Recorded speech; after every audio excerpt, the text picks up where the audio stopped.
I want to thank John Phillip for that wonderful introduction. And I want to thank all of the people who organized this conference and invited me to be here.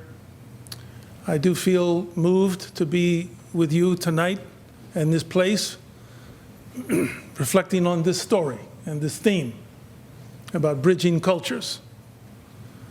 Because when I look around the room, I see some people here who have done an awful lot to bridge cultures over the years. I see Arturo Madrid over there.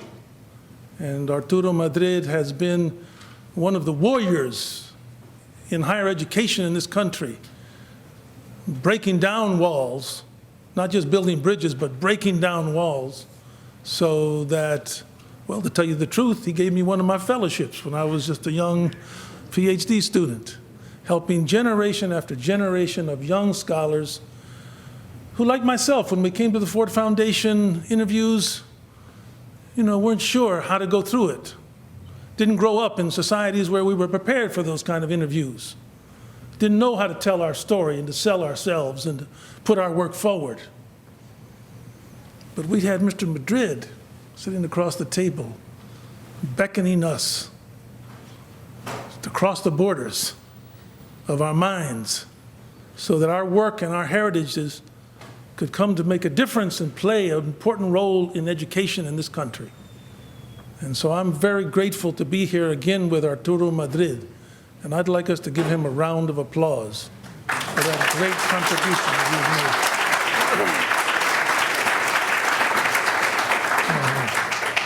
he's made. Ricardo Romo is here. I think you know him.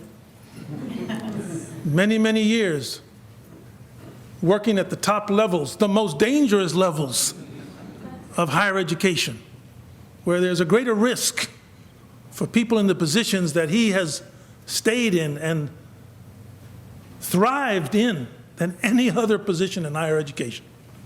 What he has done is not only create situations where teachers, students, staff can break new ground, do new scholarship, move through all kinds of obstacles in order to bring their own interests and their work forward.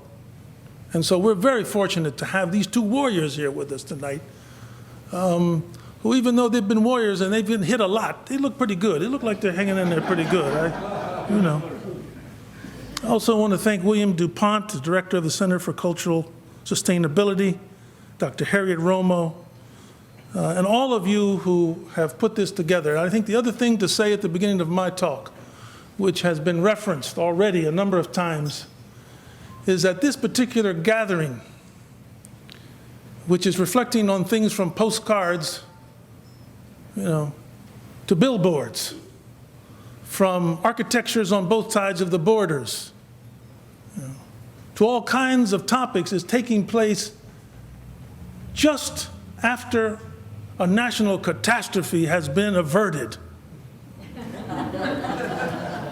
And one of the reasons that catastrophe, to put it my way, has been averted is because of the people who we are talking about and with and who are represented here. I don't think we've begun to see how significant the Latino, and let me say the Mexican-American vote, has been in this election yet. And we should not downplay this. We should not in any way try to be humble about it, as we Mexicans, Latinos sometimes are. Because you're going to find in the days ahead how valuable, how courageous, how important it was for all of these border crossers to get into those voting booths. And it represents for me how the new demography can lead to a new democracy. And I know we've got some really good demographers in here, and they know more about it than I do. But I saw the election results, and all I can say is viva la raza.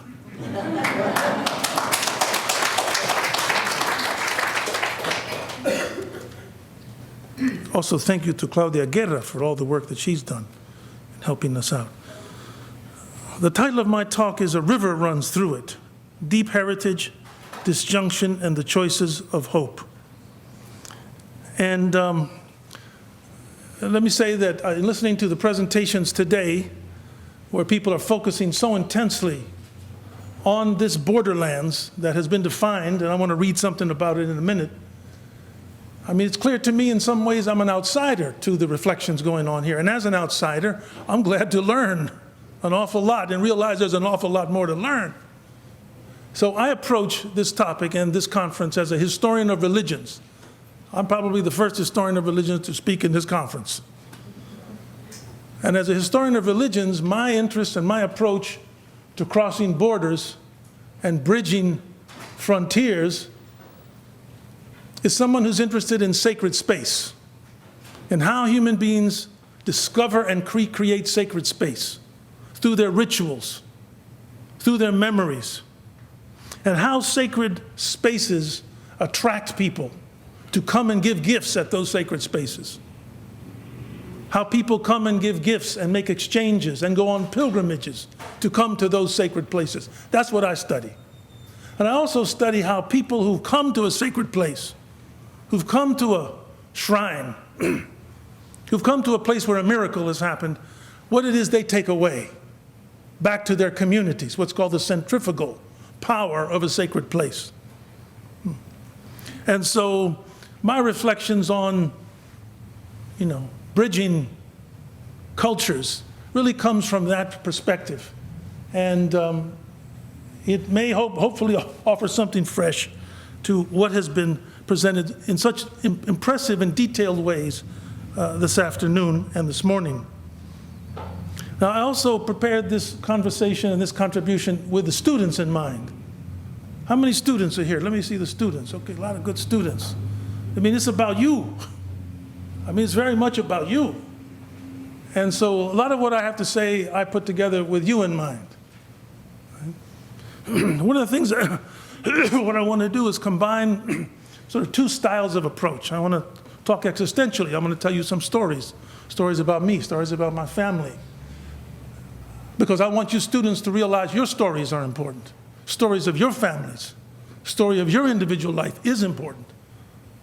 And I want to combine that with some scholarship, some social thought, so that you can get a sense, I think, of how your own position here in this university needs to combine the existential life of you and your families along with these new wonderful lessons that you are learning here.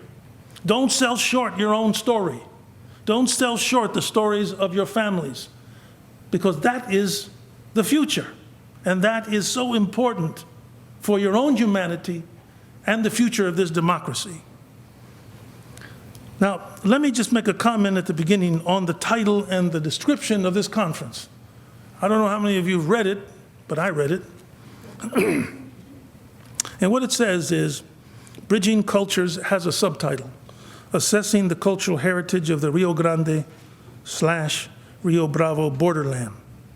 Will advance scholarship on cultural sustainability by regarding heritage identification and conservation as equal and important to environmental and energy conservation. Very interesting. And then it says, we're going to bring together these scholars from Mexico and the United States. And what's important here to me is, in terms of what I'm going to say, is there's a description of a map, because I'm going to talk about maps. An in-depth exploration of the heritage, values, let me get some water here, unique to the area nestled between San Antonio, Texas, US, and Monterrey, Nuevo León, Mexico, including territories on both sides of the Rio Grande, Rio Bravo, from Laredo, Nuevo Laredo to Brownsville, Matamoros.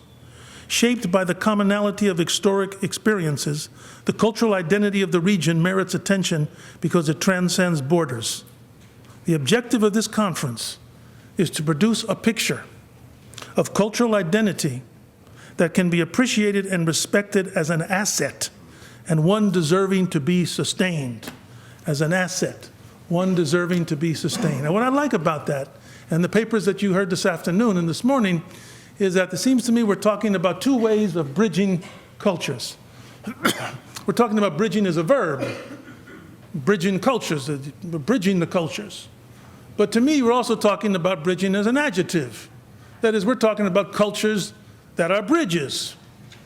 It's not just about bridging, Mexico and the US. What's been created is a new type of cultural style, a new type of cultural meaning that itself is a bridge.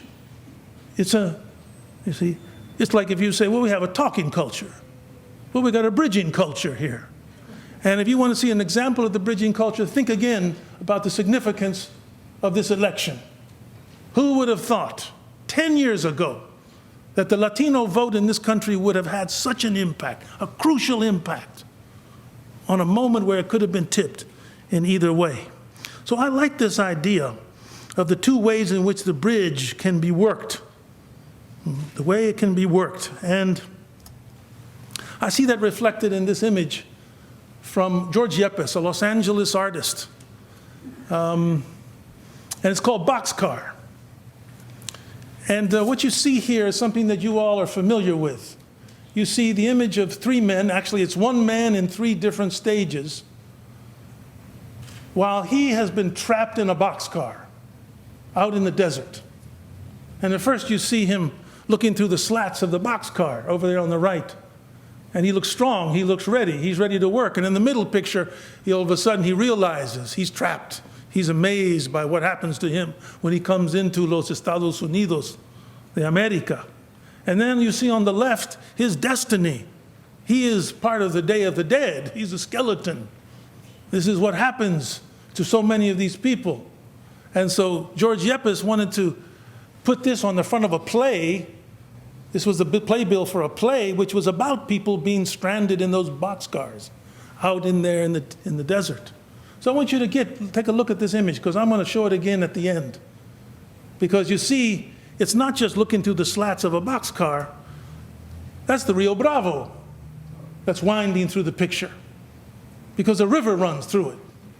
And the reason I use the phrase "a river runs through it," which you know is the name of a memoir novel by Norman Maclean, it's made into a pretty good movie, is because I really want to emphasize what you see again and again in the presentations of this conference, and that is the fluidity, the processes, the changes that are taking place. So we're not just talking about bridges and walls and shorelines, we're talking about the river that runs through it. And the river that runs through it that I want to talk about has to do with the notion of heritage, one of the big words in this conference.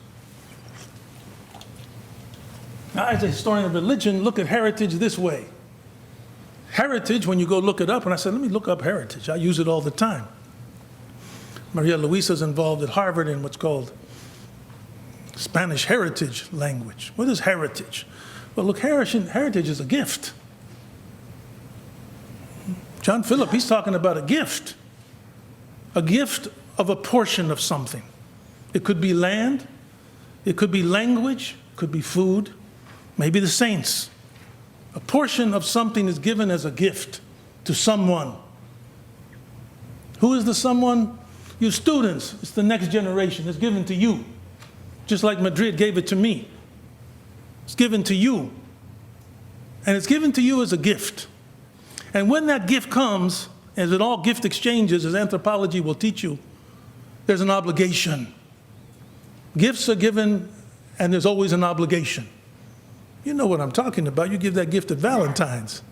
You think you're just giving a gift. You want something in return. Mm-hmm. There's always an obligation, students. And there's something else involved in heritage. And I saw it today when I saw this presentation on the postcards. Because everybody in the postcards is deceased now. Most of them are deceased. And heritage has to do with death. It also has to do with death. It has to do with taking care of the dead and what they have given us and left for us. That's what a heritage is. It's a real important thing. And we have to be very responsible and very careful with this heritage of the Spanish language, this heritage of the land, this heritage of the food, this heritage of the work ethic, this heritage of the families.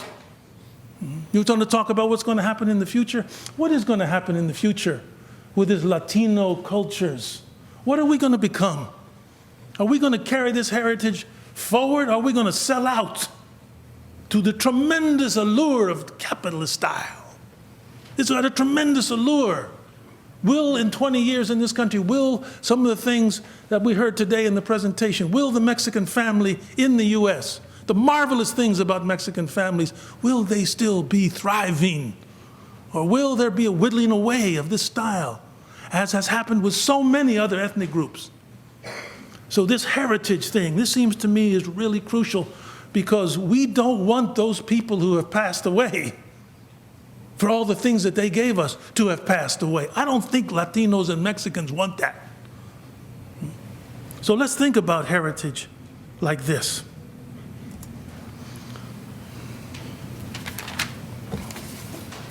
Let me say something about my heritage. John Phillip talked about it a little bit. I happen to come from several generations of school teachers. I mean, secondary school teachers. I'm so proud of my grandfather, Miguel Carrasco, who built a school there on the American Smelting and Refining Company territory in El Paso, Texas. And if you've ever been to El Paso, Texas, you know about a SILKO. A SILKO had the biggest industrial smokestack in the world, had polluted the lives of that land and those people for generations. And my grandfather built the school here. It's called the Smelter School. Recently, there's been a book just came out called Smelter Town. There's a whole lot in there about Grandpa Miguel and what he did there. They called him Maestro. He was the Maestro. And what he did there was to take Mexicans who had come across the border or who lived there for a long time and put them in schools, in the school situation where they could learn what was available at that time, the trades.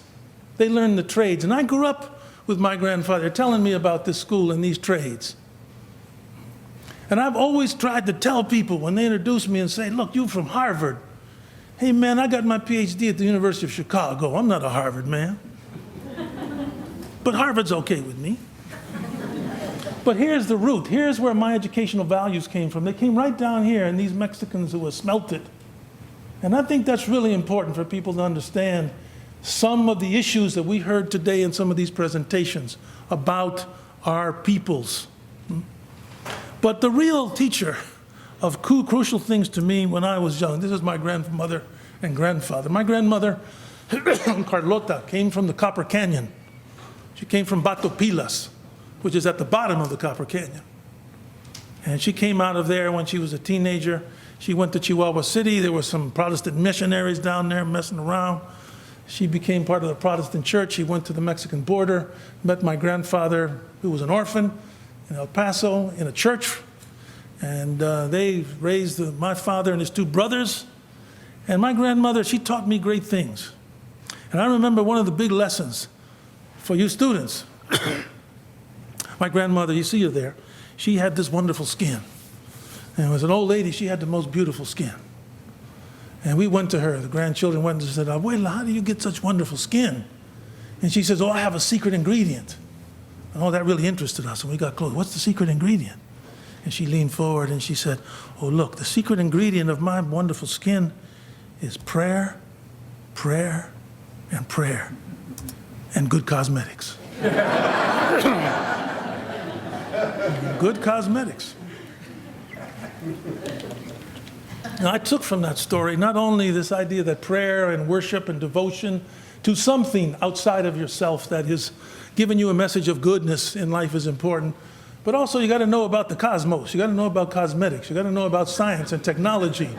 You got to put these things together. You got to put religion and technology together. You'll hear at the university, don't just do one track. Get yourself several tracks. And we saw that today in a number of the presentations. Scholars who are putting together meanings as well as the science, the social science and the humanities in this. But that really helped me move along through the different positions I had to deal with in schools. In my little college, University of Chicago, Princeton. I mean, I remember when I arrived at Princeton, students. I mean, Princeton, it was, you know, even though I'd gone to Chicago, Princeton was like another planet. And it was another planet, I found out when I got there. It was another planet financially. I was amazed by the money that that university had. I mean, you hear about it. You think you know about it. And then all of a sudden you're in the midst of this money. And you say, man, I don't know if I want to get too close to that money. Well, I do want to get close to that money. I want to use that money. use that money. And there was so much money. And then I got to Harvard, and I said, man, I thought I saw a lot of money at Princeton. I'm going to get that money. How am I going to create things with this money so that other people that I can work with can benefit from it?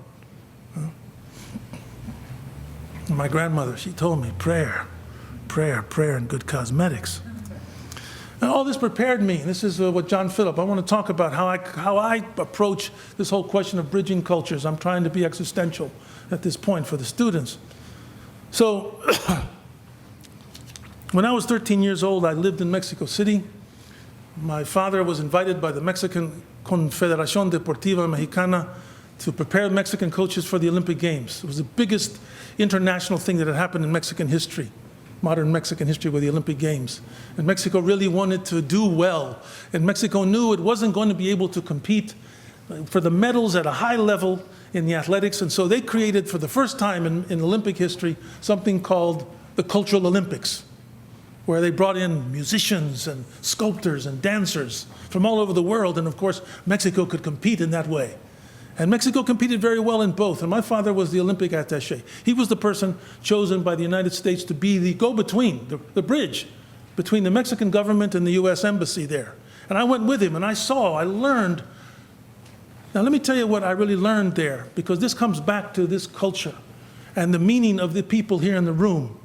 And what it is I'm really trying to say to you. My father was a Tex-Mex. He was known as a Tex-Mex. He was from the Segundo Barrio in El Paso. And if you know anything about the barrios in this country, you know when people say you're from the Segundo, they step back, because they know, you might have something more than money in your hand. He was from the Segundo Barrio, And when he went to Mexico and he worked with these people, he taught me how to not only use his border experience to teach them athletics, he taught me how to respect Mexican culture and Mexican people, and the Mexicans knew it. And they came to love him. And they came to say, this is one of us. This El Paso Juarez guy, he's somehow one of us. And that taught me an awful lot about the cultural richness of the U.S.-Mexican border people. You think this is an international setting that's all about poverty and drugs. It's all about difficulty. It's about that. But there's an awful lot of cultural richness there going on. And I saw my father working at the highest levels of diplomacy and also with urchins in the street. And it came out of his life growing up on the U.S.-Mexican border. And that impressed me. And when he took me there, I had this experience, my Aztec Moment. So I'm 13, my aunt, Milena, who lives in Mexico City, she takes me to the Anthropology Museum. And how many people here have been to the Anthropology Museum in Mexico City? Well, let me tell you something. Back in those days, it wasn't where it is now. It used to be right down this street here. Right down here on what's called Moneda Street. And we over in Moneda Street, I went in there as a 13-year-old. I'd been going to school up in Maryland, where my father was also the coach at American University. The first Mexican-American to be a head basketball coach at a major university. That came out of the barrio, that came out of El Paso, that came out of the borderlands. And he takes me down there, I go in, and I had this incredible experience. I went in, and I saw these things for the first time. I saw the calendar stone. I saw the penacho of Moctezuma. I saw Maya glyphs. I saw all of this art. I saw this incredible stuff that I'd never seen before. And something happened to me that day. I had what religious studies people call an epiphany. There was a manifestation of something sacred. Came to me that day as a 13-year-old.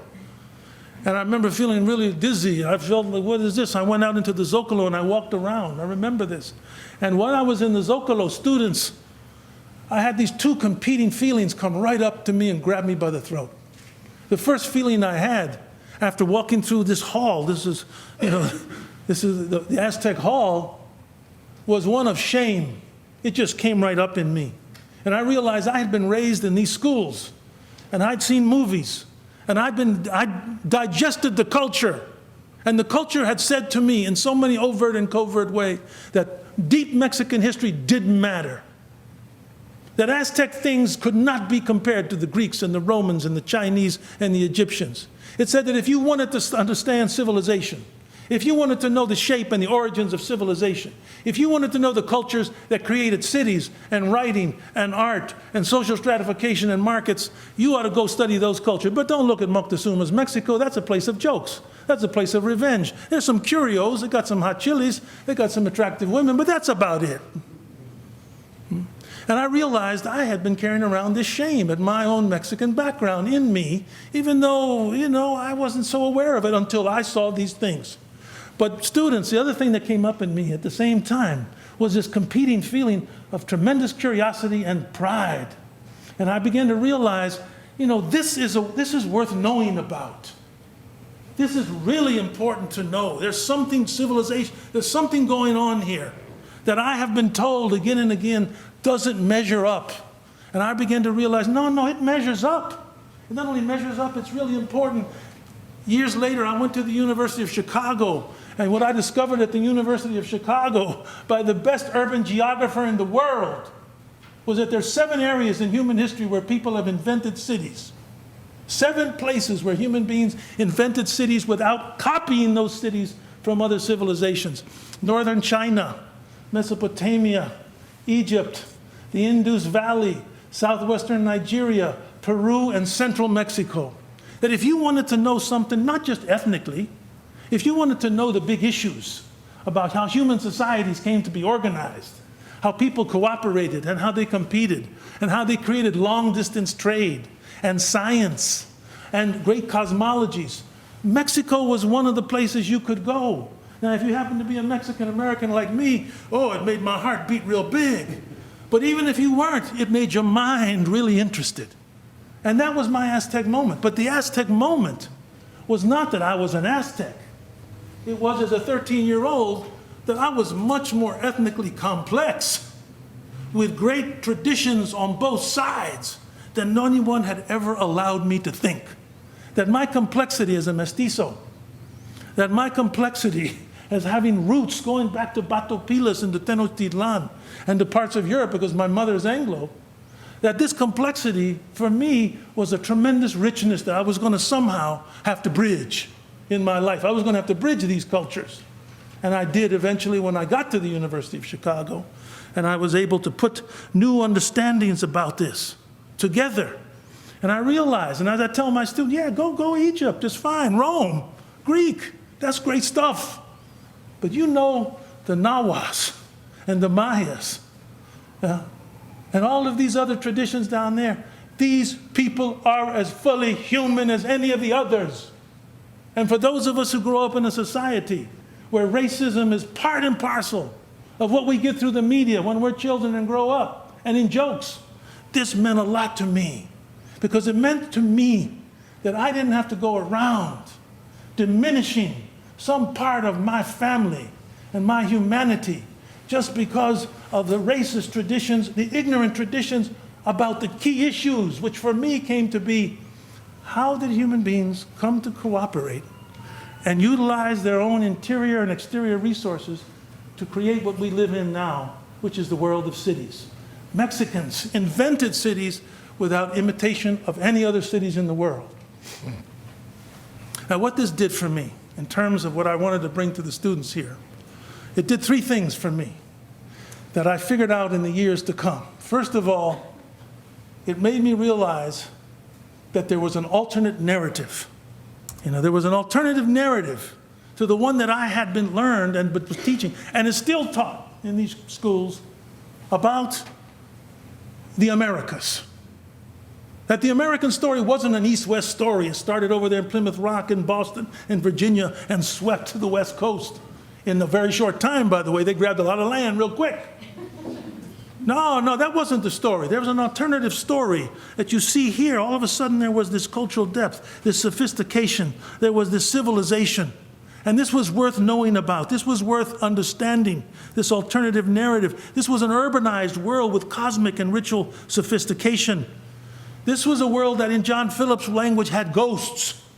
And here you are looking at the Zocalo of Mexico. There you've got the great cathedral, part of our tradition. There you've got the compact Mexico City, biggest city in the world. And right there is where they found the great Aztec temple, which they then excavated, and which you've all got to go. How many people have been to the Templo Mayor?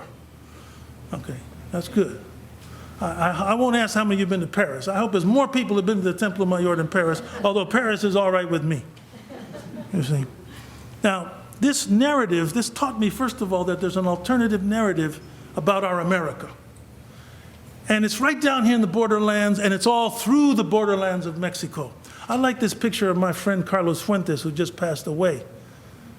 And there he is in front of this other alternative story about art and time and geometry and mythology and writing. There it is, right there. And one of the things that he said was, we of the Mexican Americas, this is the key part, must imagine the past and remember the future. You have to imagine the past and remember the future. I mean, some of the research that I've seen presented at this conference, which you couldn't have seen 10, 15 years ago, is not only because these people have been going and looking in the archives, it's not only because they've been looking at the buildings, which they certainly have, they've been using their imaginations. And the imagination is a good thing, and it's also a very Mexican thing. The reason you have to imagine the past, usually you say you remember the past and you imagine the future.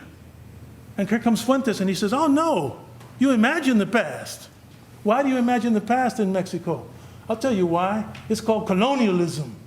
Because when these people came, they burned every book they could find. They burned every indigenous book they could find.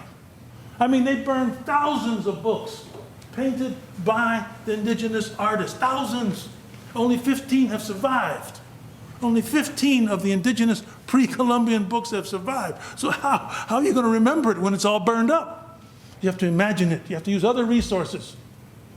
And you have to imagine this past. And what I also like about this in terms of bridging cultures is you've got to do it to remember the future. You have to remember, you have to put new membership into the future. And this new membership has got to be these border people who've been always marginalized. And all of a sudden in this vote, all of a sudden, I mean, you can imagine if you're Latino now, there's going to be the Republicans are going to be knocking on your door. So get ready. People are going to be coming after you. Be ready. You see? Because they want your membership. So what Fuentes says is, look, I like what Leslie Marmon SILKO, I wanted to bring a Native American in here. Leslie Marmon SILKO, she says in the beginning of a great novel called Ceremony. How many of you have read Ceremony? You got to read Ceremony. You can't graduate. Can't let them graduate unless they read Ceremony. If you want to know where they dropped the first atomic bomb on Earth, read Ceremony. And what she says in this great novel is, you can't make it without the stories. They're coming, they're going to try to take our stories. They took the eagles. They took the land. They took the buffalo. They took the bodies, and they especially took the men, because they wanted the women. And we're dead unless we keep our stories. So the stories are really key to fight that evil, to fight off illness and death. You don't have anything if you don't have stories. And what I learned that day in Mexico City is how important it is for us to listen to the fuller stories, as John Philip and some of you have done, of these people. Because in the end, she says, that's really what you got. You got these stories. My colleague at the Divinity School at Harvard, got a funny name, Michael Jackson, takes it to the level of scholarship. He says, look, we need novel forms of academic writing and interdisciplinary thought that place non-European and European epistemologies and theologies on the same footing. On the same footing. I mean, really on the same footing. Let me tell you how hard it is to do that.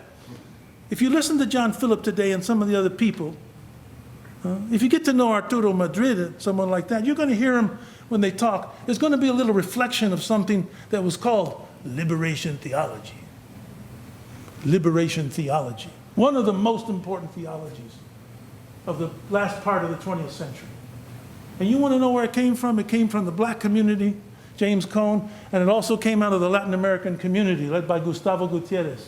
These two marginalized groups came up with a theology that said God has an option for the poor. As a matter of fact, that's where Jesus is. He's in the poor. Jesus is one of these people coming across the border, is what they're saying.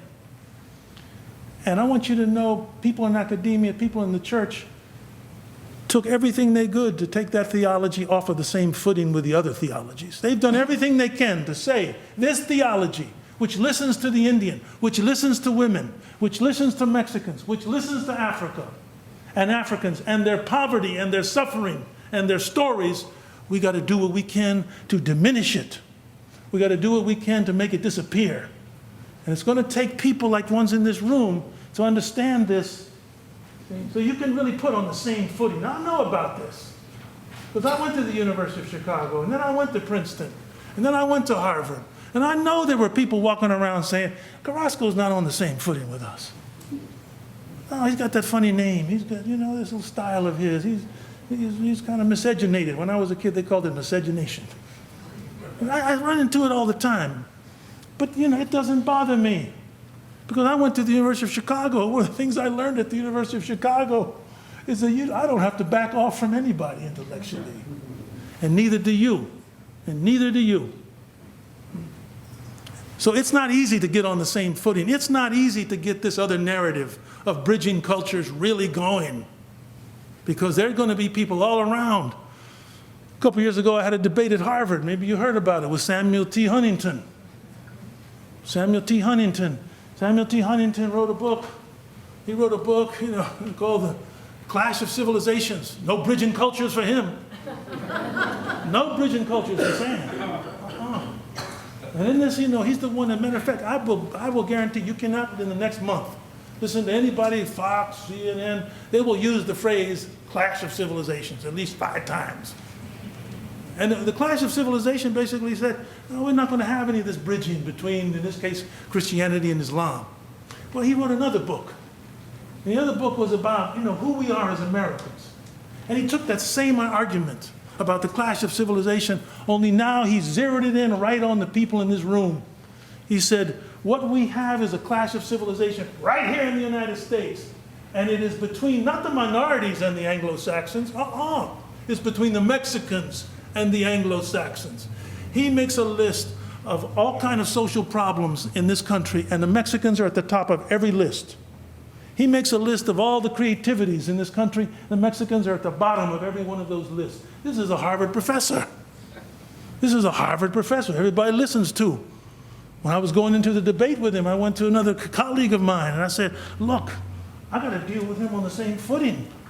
He said, you got to watch out. I said, why? Well, he's a friend of Donald Rumsfeld. He might come after you. So I just decided to. I said, they would never have said that to me at the University of Chicago. Man, that's hard. Consider the long list of Nobel Prizes, students, in terms of, now I'm trying to understand what I call the deep heritage given to Latin American writers in the second half of the 20th century. Gabriela Mistral from Chile won the prize in 1947, in part for her Cartas de Amor y Desamor, and for exploring, that gets back to this idea of bridging cultures, for exploring how Latin American identity is formed from a mixture of Indian and European influences. In 1966, Miguel Ángel Asturias from Guatemala won the prize in part for his Hombres de Maíz, which illuminated the magical world of indigenous religion. Called the greatest poet of the 20th century in any language, Pablo Neruda from Chile won the prize in 1971 in recognition of his epic Canto General. Gabriel Garcia Marquez, 100 Years of Solitude, hit the literary world of Latin America and then the world like an earthquake in 1982. Students writing about Garcia Marquez in the New York Times, William Kennedy remarked, quote, 100 Years of Solitude is the first piece of literature since the Bible that should be required reading for the entire human race. It takes up not long after Genesis left off and carries us through the air age. Now, I can think of other writers that we could be required to read, but some students would do well to pay attention to the religious dimensions of other Latin American writings. The Mexican poet Octavio Paz. See, the names go down and down again and again. The other thing to the students here, I don't know what it means to you. When I was at the University of Colorado teaching, Carlos Fuentes came. And Carlos Fuentes gave a lecture one time, and the lecture was not full of a lot of substance, although Carlos was full of a lot of substance. And in this lecture, what he did was he created, through the whole lecture, name after name after name after name after name after name. He talked about issues, but there was this thread of names, and all of the names were these Latin American names. I mean, there was never a place in the whole country where in an hour's lecture you heard so many Garcias and Martinezes and Arellanos. I mean, it was fantastic to sit out there and just have all of these names of people who were literary, creative, and they were all names like my name. They were all names like my name. And here's what you got. You have all of these people who are telling stories, alternative narratives about the deep traditions. You have the African borderlands is highlighted in Derek Walcott's prize, in part for his epic Omeros. Throughout his work, Walcott has explored how his identity is rooted in a fusion of African, Asian, and European stories. We can also mention the borderland writings of Isabel Allende, Borges, José Martí, Nélida Piñón, and of course Vargas Llosa. Now, students, I mention these names because I'm trying to make this case about deep heritage to you. It's not just the borderlands here. These borderlands are part of a whole bunch of other borderlands. The first point I want to make is that the deep narratives of engagement with cultural and racial borderlands is what led to each of these prizes. These novels and poems show us the diversity within Latin American borderlands, where European and indigenous and African languages and religious practices engage with one another, resulting in a rich combinations of mixtures. Part of what we learn is that culture and religions are very different in Chile from what they are in Guatemala, remarkably diverse in Colombia in ways that seem worlds away from the mixtures found in Mexico and Brazil. But my second point, in invoking the Nobel Prize winners as part of this alternative deep heritage, is that the crux of their achievements was the creation of a new narrative language, written from within the various cultural borderlands, entangled histories and border crossings between the epistemologies and theologies of Europe, Africa, Latin America, and in some cases, Asia. So what we've got here, first of all, that comes to me as a kid out there in the Zocalo, is that there's all this other great narrative that's been kept away at that time from me and others that comes out of my Aztec moment. The second thing that came to me that day in Mexico City as a kid was that this narrative and other related narratives are all about disjunctions. It's not a smooth story. If you heard John Philip this afternoon, he used the word epic a couple of times. And I think that's kind of a radical move when you think about borderlands, because a lot of borderland scholarship do not think of us as epic people. But we are an epic people. And it's an epic story that's coming out here in the Bridging Cultures Conference. It's an epic story of violence, of sexuality, and of religion. One of the things you have to face up to in terms of our roots as Mexicans is that when you go back to the creation of the Mexicans in the so-called conquest or encuentro in Mexico, it's about land, it's about discovery, it's about sexuality, it's about conversion, it's about all this disjunction that takes place. And we grew out of this disjunction, new kinds of sometimes forbidden sexuality, conversion. There's all this amazing stuff going on. And here you see it again in this great image from the Plaza de Tres Culturas in Mexico, Tlatelolco. How many of you have been here? They call this place the place of mala suerte in Mexico. They call it the place of mala suerte. Here you see the pre-Columbian pyramid here. Here you see the church of Sahagún, where all of this great scholarship went on. And over here, the modern, this became a prison at one time in the 19th century. And then this is where the earthquake struck. And when the earthquake struck, this is the place that really brought down. And this is also the place where this disjunction came to take place in a very symbolic way, where Cortez and the final ruler of the Aztecs, Cuauhtémoc, surrenders right here in this location. This is where, in a sense, Mexico is born. But if you read the sign that's there, students, go see the sign. It says, on this date, in this place, the Mexicans heroically defended their situation and they fell to Cortez, but it was not a defeat, it was the painful birth of the Mexico of today. It was the painful birth. Now, of course, that's redundant, because as all the mothers in the room will tell you, is every birth is painful. Every birth is painful. All of us come out of this pain. But Mexico itself was born out of this painful birth here in this location.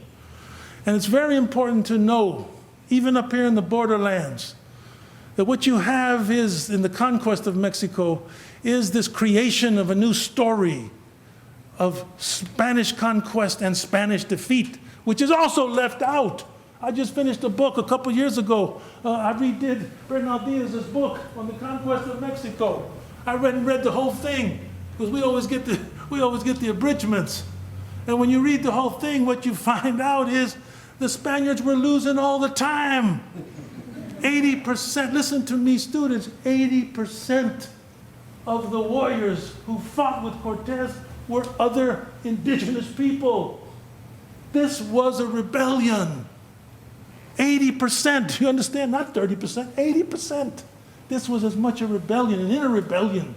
But we don't get that story, because that kind of narrative would make the whole Mexican story much more interesting and balanced, and not this heroic thing that the Europeans with their Christianity and whiter skins and red hair came in and beat these darkies up because they had the Virgin with them and they had God on their side. The battle for Tenochtitlan, one of the great stories. I've called this the foundation of the Americas. To me, this is the foundation of the Americas, not Plymouth Rock. This is the real foundation of the Americas, the battle for Tenochtitlan. And Carlos Fuentes, before he died, told me, you know, David, I think Bernal Diaz del Castillo's history is really the first novel of the Americas. It's really a novel. And what I'm trying to say here in terms of what else I began to learn that day as a 13-year-old, that led me then when I went to Chicago to get deep into this story, was that a river runs through it. And what the river is, first of all, it's a river of languages, as you can see here, this language going back and forth. But look who's in the middle. Who is the bridge called My Back here? It's a woman. This is Doña Marina La Malinche, who was already bilingual when the Spaniards arrived. And then she learned another language. She was bilingual when the Spaniards arrived. As a matter of fact, one of the things I like to do is help my bilingual teacher friends and let them know when the Europeans arrived, trilingualism was the rule in Mexico. There were already so many languages and people who spoke many languages. And here you see her right in the middle. And for so long, she has been degraded, just like Mexico is degraded. That was all part of the strategy. If you can degrade her, the mother of the Mexicans, you can degrade the Mexicans. And it's taken these women scholars, these feminists who've come along and said, there's a new narrative here of disjunction, and we're going to cause a disjunction in the way the male-oriented histories have been written. And we're going to take La Malinche, and we're going to tell the real story of this woman, which is that she was a translator, that she was somebody who straddled cultures, that she was the bridge of cultures.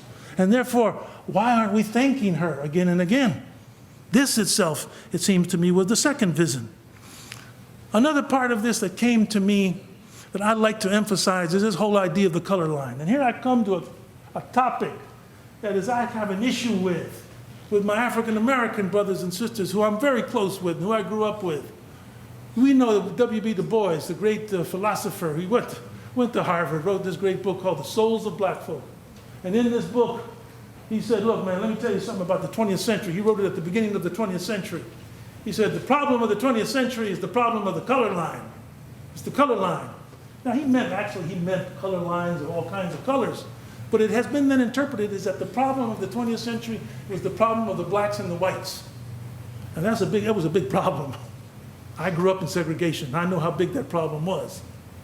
But the problem with that is that you keep talking black and white.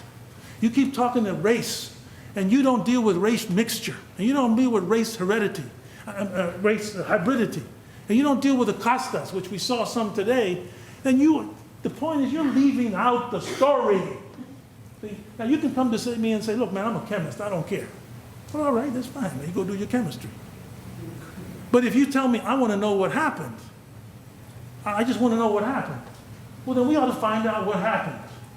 And what happened in America was not just race, this race mixture. And that's the Mexican story. And that's the Latino story. And that story has got to be pushed and told. If you want to tell me, I want to know what happened. If you don't want to know what happened, all right. But if you're at the University of Texas in San Antonio, I'm sure you want to know what happened. And here you see the color line. Here's an image. I call this the color line. So here's the line. So you have the Spaniards. And you see the Indian males. And what do the Indian males do? Well, they're bent over. I call it history bent over. This is what the Spaniards wanted to do to those males, because they wanted to get to the females, which they did. But you also have an African here, because right from the beginning there were African folks. I mean, there were African folks in Spain. There were a lot of African folks in Portugal. They came as part of this story. The real color line story is that we were in this together. Not equal, but we were in it together. And I think that's part of what I began to think. My father used to always say, you know, I was born in the Segundo Barrio. I was born over there on Tellez Street. And it hadn't been for the chamizal, hadn't been for the river changing back in the 19th century, I would have been born in Mexico. And that would have been okay with me, he said. And here you see this whole idea of the heritage of the land, and this idea, now this leads me to think about maps. This whole idea of new narratives in terms of maps. And we know that CABEZA de VACA began to remap the world, and it wasn't too far from here, as a matter of fact, according to where he went, way back there. And so I began looking at all these maps, the maps of borders and crossing borders and bridging borders and so forth. And I became fascinated by these maps. And here's the other point I try to make to my students when you talk about migration and immigration. Look, all these borders have been migrating all the time. John Philip and you were all talking about how much the human species is a species of migration. That's true, but the borders are migrating all the time. And they migrated over the Mexicans and the Native Americans all the time. And that's a part of the story too. Look at this. Here's where New Spain was at a certain point. I'd love to show this one, because you take a look at where things were in 1803. By 1848, our dear gringo friends were all the way to California. That's how much migration their borders did. I mean, that's only 45 years, and you got to half the country. And now you're going to come and complain to me about some of our Mexican brothers and sisters slipping across the deep and wide Rio Bravo. And all you do, your politics is structured on this. Now, I'm not saying we shouldn't have some kinds of borders, but if you want to know what happened, we ought to tell this story too. Now, students, how do we deal with this? I like Toni Morrison. What are we going to do? She says we have to develop a new critical geography. She says these chapters that she does in this book put forth an argument for extending the study of American literature into what I hope will be a wider landscape. I want to draw a map, so to speak, of a critical geography and use that map. You could say use that map. You could replace the word education for map. I want to use my education, the University of Texas at San Antonio, to open as much space for discovery, intellectual adventure, and close exploration as did the original charting of the New World, without the mandate for conquest. That's the part you got to pull back, that mandate for conquest.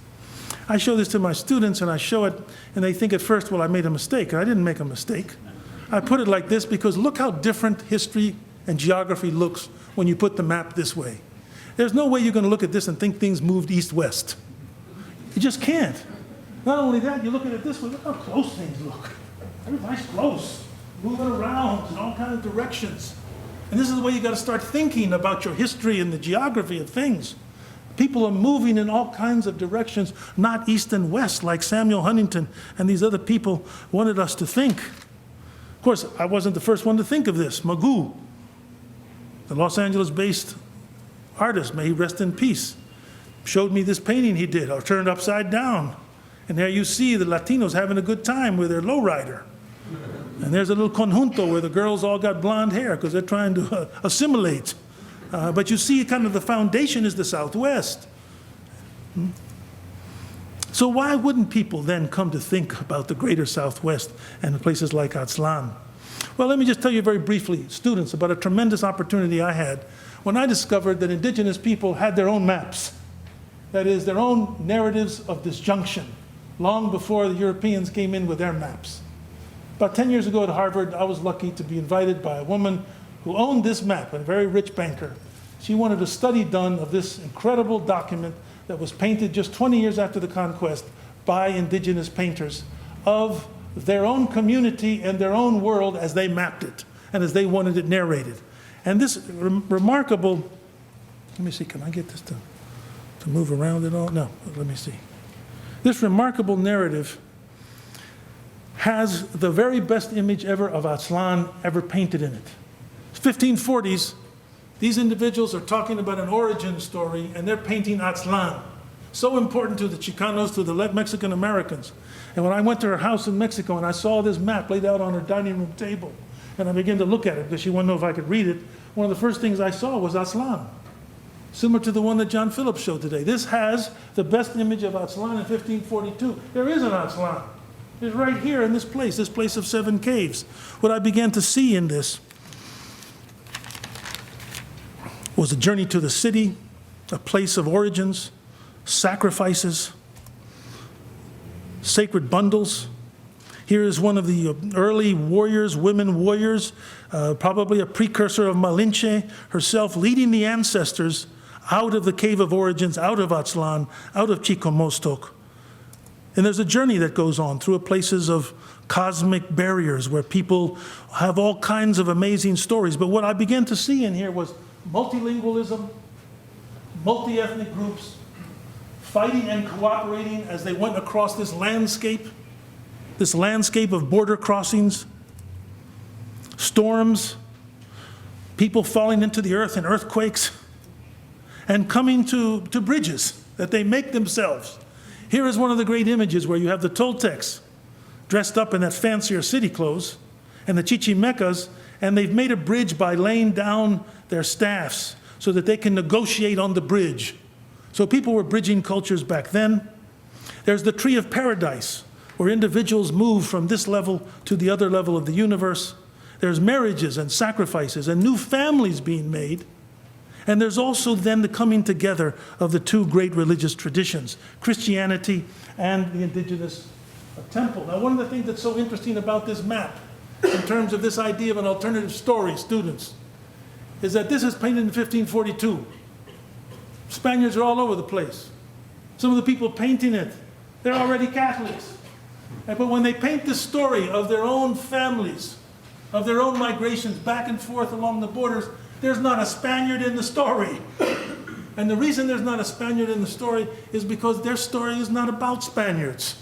It's about their own community. But there's two churches.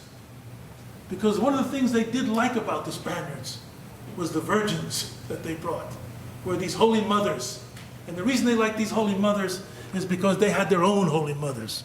And this worked very well for them. There's the mapa itself. Other people wanted to know the narrative of disjunctions. One was Toni Morrison. I think you all know Toni Morrison. Toni Morrison asked me to take her to Mexico so that she could see the Templo Mayor and other things. And so I took Toni Morrison.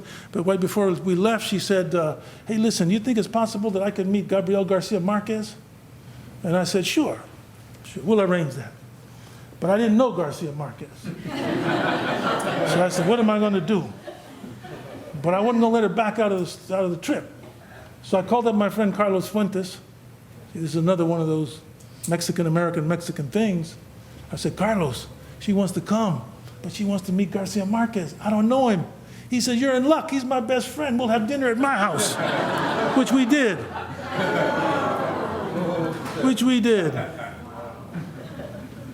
What a night it was. But the real part of the night that was fantastic was to see these three writers, an African, American, a Mexican, and a Colombian, sitting down together in Carlos Fuentes' front room. And it looks like there's a Hindu god coming out of Garcia Marquez's head. And Toni Morrison is telling a story, and on the way to the airport the next day, Toni Morrison tapped me on the shoulder and she said, coming to Mexico to meet Garcia Marquez is as important as going to Stockholm to receive the Nobel Prize. And then I just want to tell two more quick stories and then end. The first one is, in terms of my notion of deep heritage and the alternative story. Take a look at this. This is the great Coyolxauhqui stone. This is something carved by Aztecs of a woman warrior who's been sacrificed, who represents the cosmos in pieces. Look at her, 12 feet across. I told Toni Morrison about this, and then I took her to see it. And when you went to see this in those days, you had to look at it from above, down there like that. And Toni Morrison walked over and looked down on the Coyolxauhqui stone, this Aztec goddess. And she looked at it for about 30 seconds. And she turned to me and she said something that really fits with this idea of the epic story coming from Mexico. She said, there she is, Miss America. And when she said, there she is, Miss America, she was, on one level, she was critiquing all this beauty stuff that goes on against women in this culture. Because if you ever read Her Bluest Eye, you know she's about all this way in which white models of beauty are imposed upon all these other girls. But she was also saying what you've heard today, that this is the origins of America, as much as any other origins of America. I know it's a stretch for people who are carpenters or plumbers or bus drivers to consider this, but if you know how to tell them about it, they might like it too. This is the origins of America. Finally, and here comes to the end and the questions for the student, the Aztec moment and the choices of hope. So, we've got to make choices. And you as students and we as teachers have to make choices in the future, especially now in this new situation. And all this demography about Latinos today, all this history of the architecture, all of this stuff of taking pictures and so forth. You get this very rich, thick sense of this culture. Well, now what choices are we going to make now? What choices are we going to make in the future? Well, my father transmitted to me some things about choices. What are we going to make? What choices are we going to make about four things? The Spanish language, what are we going to do? What are we going to do about how we communicate to people our racial mixture, the children? What are we going to do about our relationship with African Americans? What are we going to do about, to borrow a term used today, the architecture of our society? Not only the financial, not only the architecture of buildings, but the architecture of our hearts. What are we going to do about that? What are we going to do about these kinds of families? What are we going to do? What choices are we going to make about families? My father transmitted many choices of hope. And one of the things that he did that really impressed me, and here I'll end, is that my father was this Tex-Mex from El Paso. And he went to Latin America, and he learned about Latin Americans in Venezuela and Guatemala, and he brought this Tex-Mex border, crossing borders, bridges, and so forth with him. And he spoke Spanish both very well, and he could speak Caló. Matter of fact, one time I remember we were at a diplomatic event in Mexico City, all these diplomats, and he was speaking Spanish with them and so forth. And then he met somebody there from Brownsville. And he started to lay a little Caló on her. She said, I haven't heard people speak like that for 20 years. I said, oh yeah, I got it. He knew all that stuff. But here's what he did that really impressed me. My father became the first head basketball coach at a major university, American University. At that time, my dear students, every university in the nation's capital, Georgetown, George Washington, Maryland, Catholic University, they only allowed white people to play on the courts in intercollegiate athletics. My father went down into the ghetto. He made friends with the families. He had dinner with them. He got to know them. He went to their schools and he recruited African Americans, and he fielded the first integrated team in the history of the nation's capital to play in public sports. And I grew up in that situation. Now think about that. In this case, it wasn't blacks who were leading the way. It was a Tex-Mex who was leading the way with African Americans and whites on the team that changed the way in which people perceive. So I say to my Latino students, you don't have to be a follower, because I know a Tex-Mex who was a leader in this. And when he led, it absolutely changed things. And where did he get this from? He got it from growing up in the US-Mexican border. There was something about the racial mixture, the toughness, the tolerance, the reality of it, that when he came to a situation like that, he said, we can change this world by making these kinds of choices. And so for the students, I'll end with a poem, because this is a situation I think you're in at the beginning of the second Obama administration. It's a poem about choices. It's about the first arrival of Europeans in the New World. It goes like this: I have a feeling that my boat has struck down there in the depths against a great thing. And nothing happens. Nothing. Silence. Waves. Or perhaps everything has happened, and we are standing now in the new life. So I hope we can make the right choices together. Thank you very much. Say it again. When do you recall knowing yourself as a storyteller? You are such a, spin or yarn to tell the story. I think I can see it comes from your academic study and knowing what you talk about. But when was it just you? No, I think you get it in infancy. I think you get it when your parents read you stories, I think that my mother, who now lives in El Paso, has lived there the last 40 years, and who is Mexicanized, she really made sure that I heard stories. She read stories to me. But my father was raised in the church. He was raised in a Protestant church. And he was raised in a Methodist Protestant church. And they're into preaching. And he became quite a good public speaker himself. And I think I learned a lot from him. But I like the way you said yarn. I told a yarn. I could tell I was back in Texas, man. Thank you. Who else? Yes. I just want to thank everybody for coming tonight.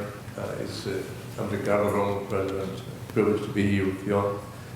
And it's been a great evening. I know it's been a great day, and I regret that I wasn't able to be here for the day. But fortunately, my trip to Denver was canceled, and this is much better.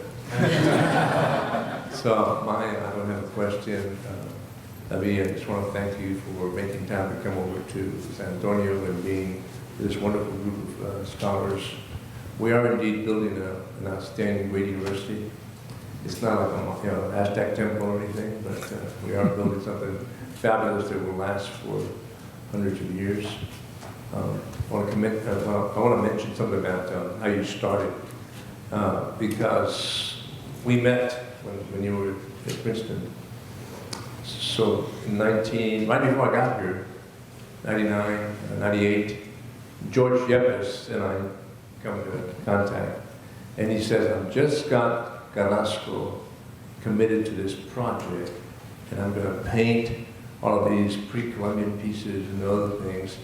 And he convinced me to bring the project over to Austin, and we did. Yeah. And then later on, we became friends, and I haven't seen him in a few years. I only went back to LA, but yeah. Through the things that we were doing, we actually got to move to San Antonio. Yeah. So I just wanted to commend you not only for looking at the pre-Columbian pieces, which are extremely intricate and sophisticated. Yeah. I did some pre-Columbian classes at UCLA, but how you brought it all to now. Because if you just lecture about the codices or something of that nature, I don't think it connects with a lot of us. And the way you just incorporated art and began with art and then told stories, it's just been a fabulous way to understand your passion. So thank you. Thank you. Let me just real quickly go through. This is my father with the Dorados. He played with the Chihuahua Dorados. I'm leading up to a Yepes piece here. Here he is when he's touring Guatemala. Here he is, David Carrasco habla de nuestra máximo atleta y su viaje a Roma. This would have been, let's see, this would have been like 1960, when the Rome Olympics would have been 64. Did you see the name Rome? Yeah. Yeah, Rome. Here he was when he was at American University, and he was constantly called back to Mexico. This is a Tex-Mex, the border guy. Here he is. I love this picture of him with these coaches. These are coaches who came from throughout the country to work with him. I mean, I just love this. This is, to me, is what bridging cultures in the other direction is about. A Mexican-American with these Mexicans. And this was the thing for the students. Which way do you view this? This is the Yepes piece. Do you go from left to right or from right to left? You've got to go this way. Not this way. Who else? Yes, ma'am. Well, first of all, I have to admit my terrible ignorance and the incredible day and then how much I have learned. I'll present myself. I'm Olga Uribe, ICOMOS president of Mexico. And yes, the first thing I told Will when he invited me was I really don't have the slightest idea of what is happening in the border. And I have been working and really working for our culture and for preserving everything. And I had not had any idea at all of what was happening in this incredible university. Thank you, Harriet. Thank you, Will. I've learned so much today. I just can't end thanking you. And you, David, I really hadn't had I knew about you, but I hadn't heard you. And I congratulate every one of you that has fought in this manner for the Mexican-American community. I didn't know it was happening. I really kept on thinking, and that this is something is presumptuous of the Aztecs that live in Mexico, is they are gringos. They've forgotten us. Yeah. They will never have what we have, this incredible wanting to preserve our culture. But I've seen much more than what I've seen in any other place in Mexico. And really, thank you for giving me a big bump in the head and making me know that this is happening. It's a fantastic thing. And one slight little thing that also happened in Tlatelolco, and maybe you couldn't have known it because it was so close to your father going to the Olympic Games, and that was the student movement massacre. Yeah. 10 days before the No, I Olympics knew started. it. Yes, thank you for bringing that up. She's talking about the massacre in Tlatelolco, of course. In terms of saying you didn't know what was going on, let me tell you, I heard some of these presentations today by Stephen Fox and Daniel Ariola, Harriet Romo, Calderon, and others, and I realized I didn't know either. There's an awful lot of new scholarship here that's been thought about for a long time that's come to the fore. David, thank you very much. I was in your part of the world just a couple of weeks ago. I addressed the Puerto Rican Studies Association, and the title of my talk was Their America, Our America, and the Responsibility of Intellectuals. And you essentially laid out all my arguments. I do think that quite apart from the four things that you listed as that we needed to do, I think we also have to affirm that this is our place, this is our space, that we are central to the society, and that we are essentially its future. That's right, yeah. But that the only way that that's going to be possible is if precisely we get education, and if education gets supported, and it's on the verge of being subverted in this Yeah, that's right. Thank you very much for that, and that's one of the reasons we're here at this fine university. Who else? Yes, down here, lady, yes.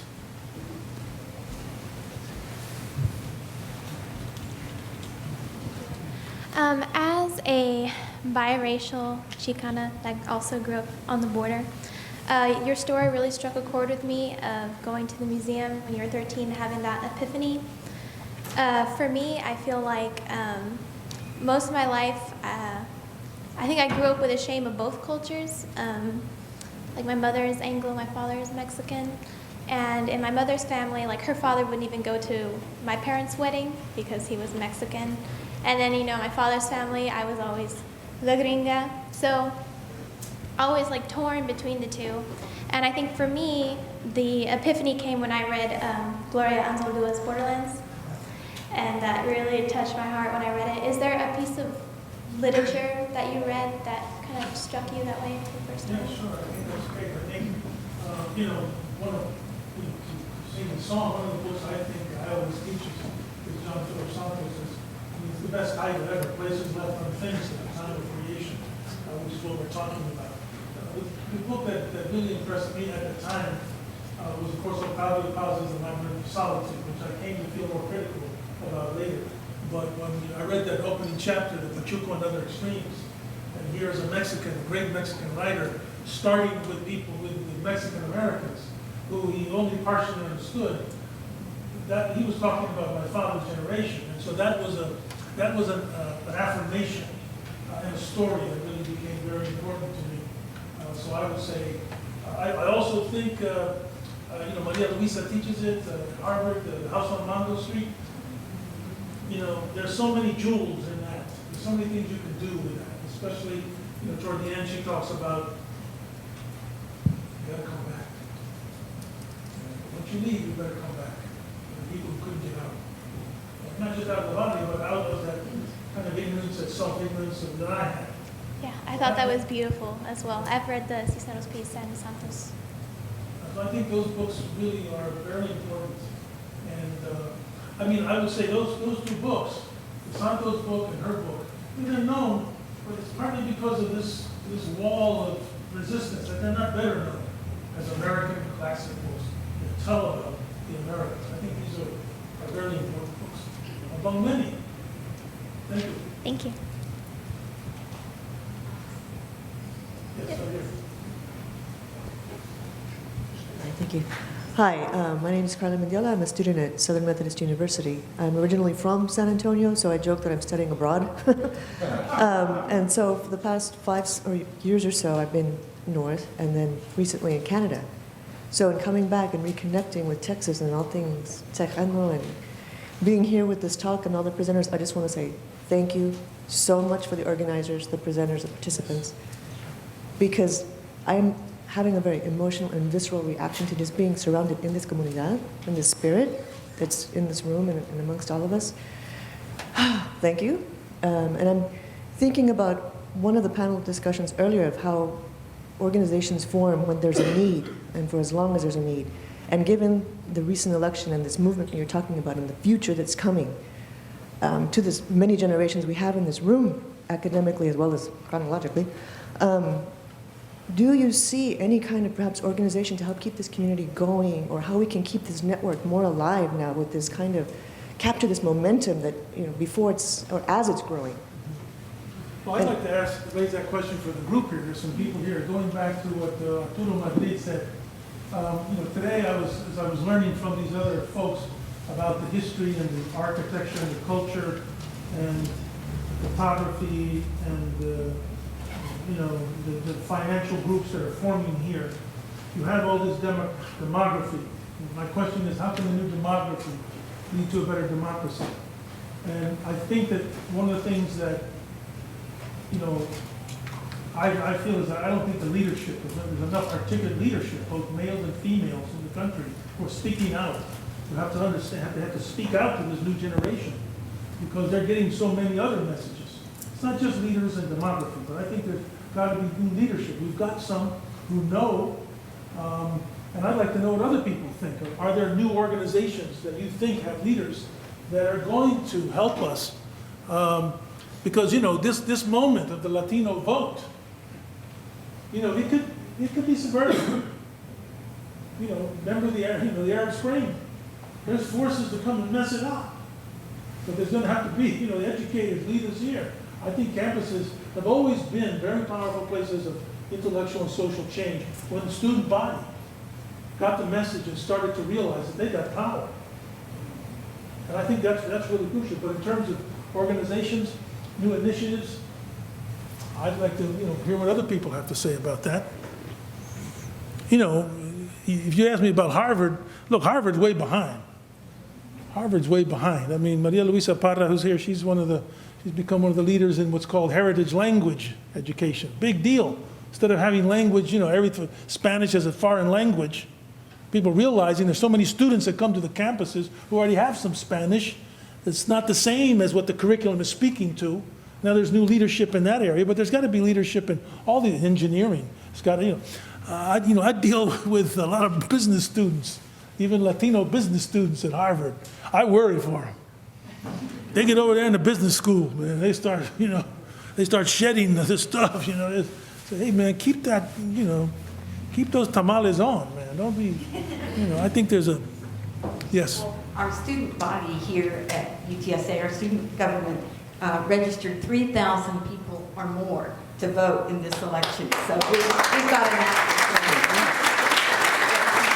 I want to thank our guests and our participants today, and I want to recognize our staff. Would you all please come up? Olivia, come on, all of you. Claudia, Alex, Raquel, David. These are the folks that work at the Mexico Center and the Cultural Sustainability Center, and they put an awful lot of hard work behind getting everybody here and getting everybody's talk lined up. So thank you all very, very much. And tomorrow we have another very exciting day. It starts at 9 o'clock, Olivia, right? Yes. Okay, 9 o'clock in this room, and we'll go till noon. We have some very good presentations tomorrow as well. So please, all of you come back, and thank you very, very much. And thank you for a wonderful presentation. Thank you very much. Yeah, I got my